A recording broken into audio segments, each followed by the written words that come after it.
I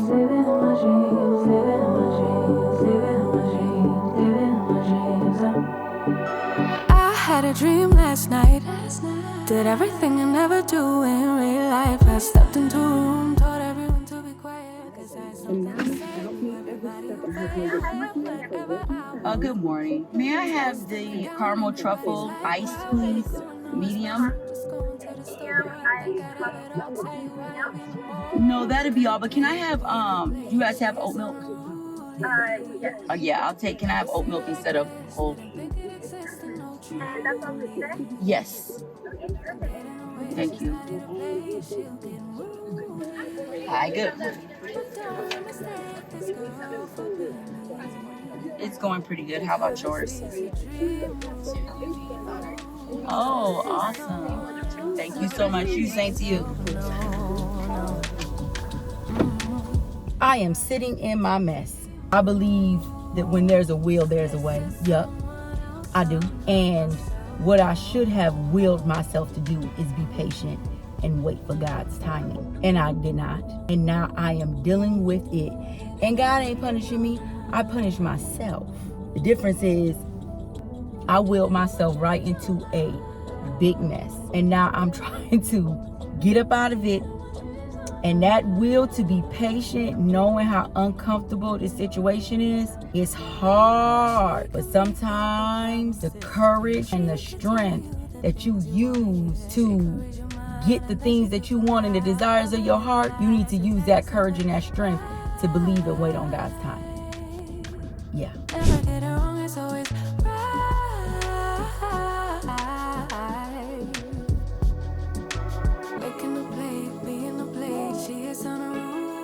Hey there, welcome back to my channel. My name is Tawana, for those of you who are new, and welcome back to those of you who are, I ain't gonna say true, but who thugging it out with me. Thank you. I appreciate you guys. I appreciate all the love on my last video, on that first video that I posted. Thank you so much. Today, do I have a testimony? I have been going through a lot.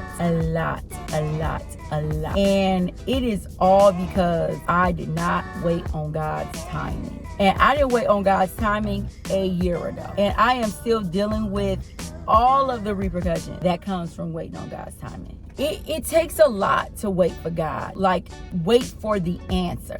Let me tell you, I'll ask for what I want like this. And I was sitting here thinking as I was driving on my way to go get coffee this morning, I was like, you know what, girl, you going to go get coffee to clear your mind, take a drive, get some fresh air, get a scenery just to get yourself away, get your mind away. And let me tell you something. At the end of the day, I could go get all the coffee I want. I could drive to the other side of the state. I still got to come back and deal with that mess. All because I could not wait for God's timing. But the journey to wait is so hard. And I know I'm not alone. I know I'm not alone. The beauty that you get when you do wait, it's well worth it. And I didn't know that I wasn't waiting a year ago until earlier this year, and I realized like this was not God's timing. Had I waited on his timing, it probably would have been so much better and I wouldn't be sitting in my mess right now. So today let's talk about God's timing. So I have a short little story time for y'all. I'm gonna make it quick as I can. Last year in April of 2022, my landlord at the time, I was living in Arizona. I had lived there for a few years. He decided he didn't want to renew the lease. And I knew that the reason had a big part to do with the economy, and due to inflation, he was going to be able to get $600-700 more. And that's pretty much what he wanted and was asking for.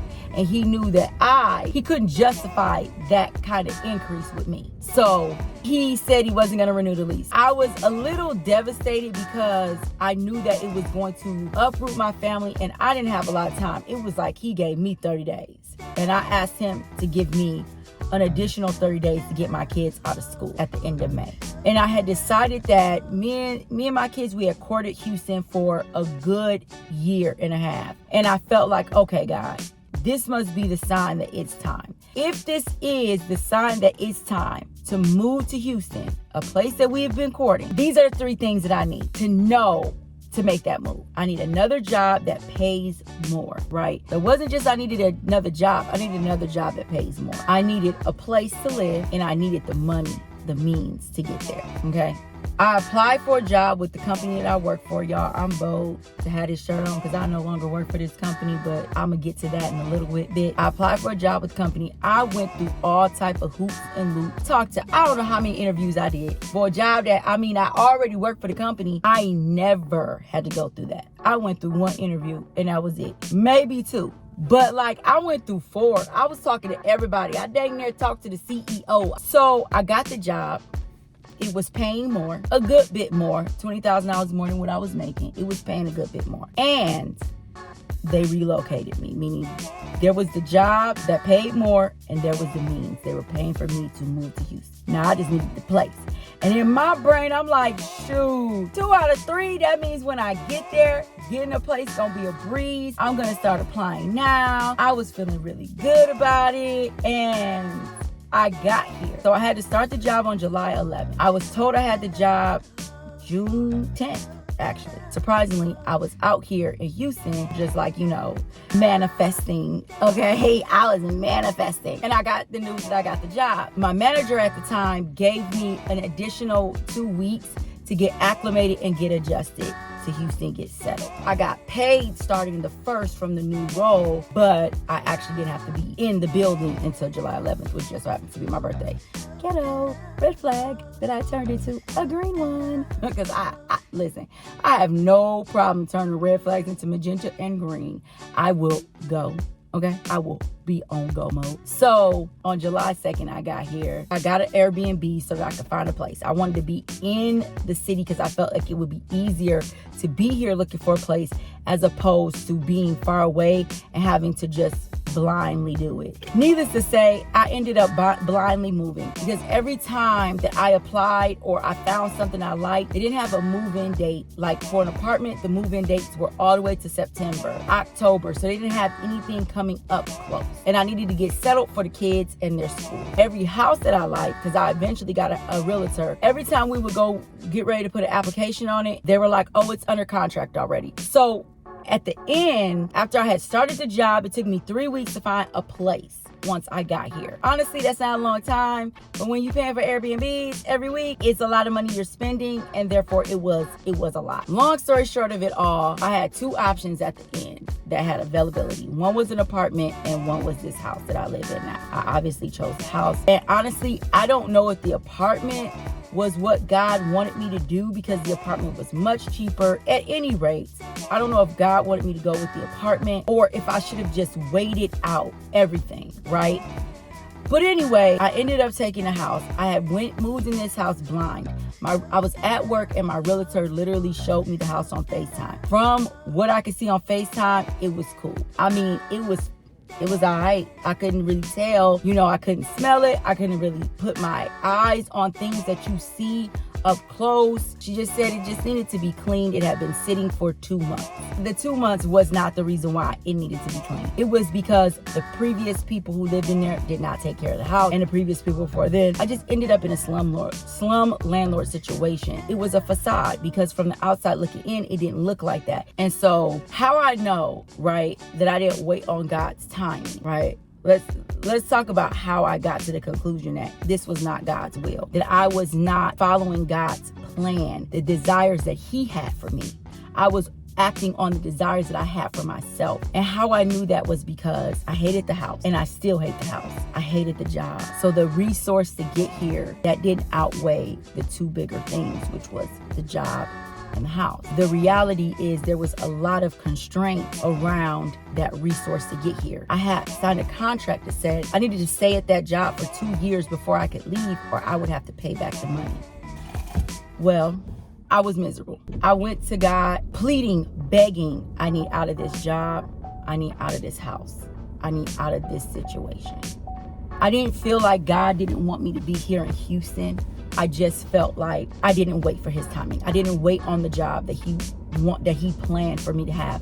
I didn't wait on the housing that He planned for me to have. I acted out of my own desire. So now I'm back, getting His line up like, hey God, Yeah, it's me again. Remember when I was asking about that move to Houston? Yeah, this isn't it. And I'm gonna need you to help me. When I tell you I spent months begging and pleading. I started that job July. I wanted out October. Everything was not okay. The management, no. I don't like jobs where it says we are family. No, we're not. You got your family, I got my family. This is a job. And I don't want to be your family because then you expect a certain level of loyalty that I can't give you. Because when I'm ready to go, I'm ready to go. And you can't hold me back. And when it comes to family, there's a different level of loyalty that I have for them, right? I'll stick it out. I'll go through the fire with them. I'm not willing to go through fire. I'm not willing to be uncomfortable. I'll be uncomfortable for my family. I'm not going to be uncomfortable for you. My family doesn't pay me to love them. My family doesn't pay me to care for them. You pay me to be here. You are the employer and I am the employee. So it was time to go. It was a lot of things. I mean, day one, I got a coworker asking for my address. And let's be honest, passive aggressive. I didn't give him my address. I gave an address to a house that I was looking at that I wasn't going to take just to get them off of my neck. That's really bad because I'm not like that. Now I'm way more direct. This job taught me to be very, very blunt with it. However, let me go on and let you know. I hated the job. It was miserable. I was paying too much just to get to work. I was paying too much to park. And I had went from 100% remote to hybrid. They were messing with my schedule. We were in the office Monday, Tuesday, Thursday. And then because somebody did something somewhere that you don't even know in another state, all of a sudden it was like, well, 1 week we're going to be here on these days. And the next week we're going to be here on these days. And don't know because my life has to be structured around this. So I was like, God, I need out. October, I was asking for my out. By December, I was begging. By January, February, I was calling him every single day. Like, hey, God, knocking on, God, please, please, please. I can't no more. I was like, I can't do this anymore. I need an out. But I had to be patient. This time I had to wait. I had to hear him. I had to know when it was right. And how do I know I'm on God's plan? I got the job that was God's desire for me because I didn't even apply for the job. I didn't even know about the job. They reached out on a LinkedIn profile that I had not updated since I did it in 2017. It was literally so easy. I got called for the job on a Monday. I interviewed for that job on a Wednesday. I was hired on Thursday. The job pays way more. I am 100% remote, which is what I needed. When I tell you every single thing I asked God for, He delivered, and I didn't even have to do anything to get it. It was laid on my lap. It was given to me. It's never been that easy for me. And I know that this was God's will. I know that that was His plan for me. So now that I'm in this housing situation and I'm like, okay, God, my lease is over. I need out. I could have rushed anywhere, rushed and got an apartment. But even though I'm going through so much right now, and I was like, well, maybe God wants me to stay here. He's showing me that's not it. He does not want that for me at all. I can tell. I know He doesn't want that for me. So I'm waiting on His timing. I'm waiting on His timing. I'm waiting on His time. I'm being patient. And that's it. This is a test for me because where there's a will, there's a way. I'm so tenacious. I am so resilient. I'm the type of person that you can drop me in the Sierra Desert with no water, no food, and I'm gonna come up out that mug just like it was nothing.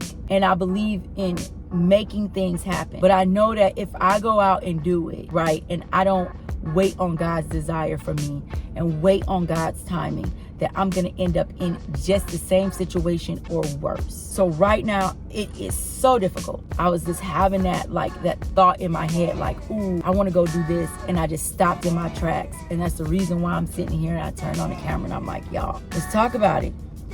So there's a lesson in waiting on God's timing. Like, the lesson that I learned is that even though it is a lot of anxiety because I'm feeling so anxious, so paranoid, so oh my God, uncomfortable every day, some sleepless nights, just being just at God's door, just knocking. I'm calling Him every day, okay, God, please. I'm almost to the point of begging again, God, please, God, please, God, please. That vulnerability that you get from just waiting on His timing is such a lesson of grace and such a lesson of learning that there is something so much better for you, and that the greatest part of what you will get if you wait for him to open up the door will be so much better than what you can get yourself. So when it comes to me asking God, like, okay, God, I need a better situation. What I've removed all of these stipulations. I need a 4-bedroom. I need to have a designated workspace. I need to have 3 baths or a bath for my daughter. I need to have this and that. I've removed that because that's how I came the first time.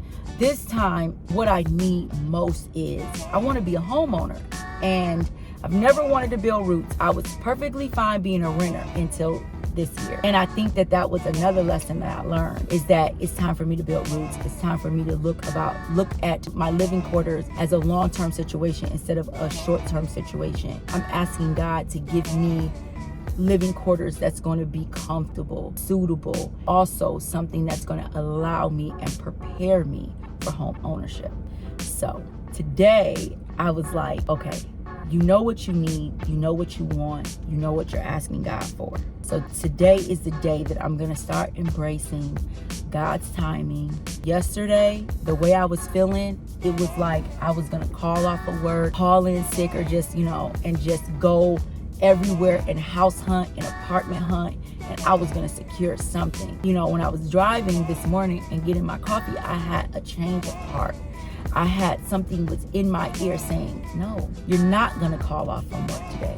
You're going to go to work. You're not going to go find anything. You're going to wait. Embracing God's timing, which is what I need to do in this moment, will, one, bring me closer to him, will also teach me patience. Like the will to be patient. I have the will to make things happen, but I also need to will myself to be patient. Also, in that waiting period, right, will also open greater opportunity, a way better situation that I can get myself. I couldn't have gotten myself this job. I couldn't have gotten myself. I want to do content creation. Well, when you're in a building, that limits your ability and the freedom to jump on a camera like I'm doing now. God knew that, and I had expressed that when I was talking about the job that I wanted, and he gave it to me in my lap without asking. So in order for me to be better able to receive God's timing, I just gotta sit in my mess, so that the next time that I decide that I want something, and when I'm ready to buy my house next year, I can build that resistance and that resiliency to be patient, just like I can build that resiliency to go out and make things happen. I'm going to trust in his plan, because I know that God's plan for me right now is bigger than my plan for myself. I asked God for a job in tech, and I got a job working in fintech, and I am so excited because that skill level and the things that I'm learning, being in a whole totally different world, is helping me to advance my resume. It's helping me to be able to get a greater opportunity when time comes. I couldn't have planned this for myself. Once again, I never knew anything about this company. I didn't know to apply. I know that with the next living situation that God's going to give me, and I'm not going to have to wait for long, because he's already preparing me for that new living situation. I'm going to be able to step out, and I'm going to be able to buy my home next year, and I'm going to be able to build roots that I finally want to build. And so today, if you guys are waiting on God's timing, I really want you guys to read the scriptures that I give you guys, because those are what I read. I always read them and journal, and really just in my Bible, I put in what I need inside that scripture, and I close it, and I allow God to do the work on my behalf. I want you guys to read the affirmation out loud, repeat it 3 times. I don't really give you guys that instruction just because I don't want my videos to be to do's. I just really want to share with you what I'm going through, and use this as a way to maybe motivate other people just through my own personal journey. If you want to help me grow on this platform, hit that subscribe button.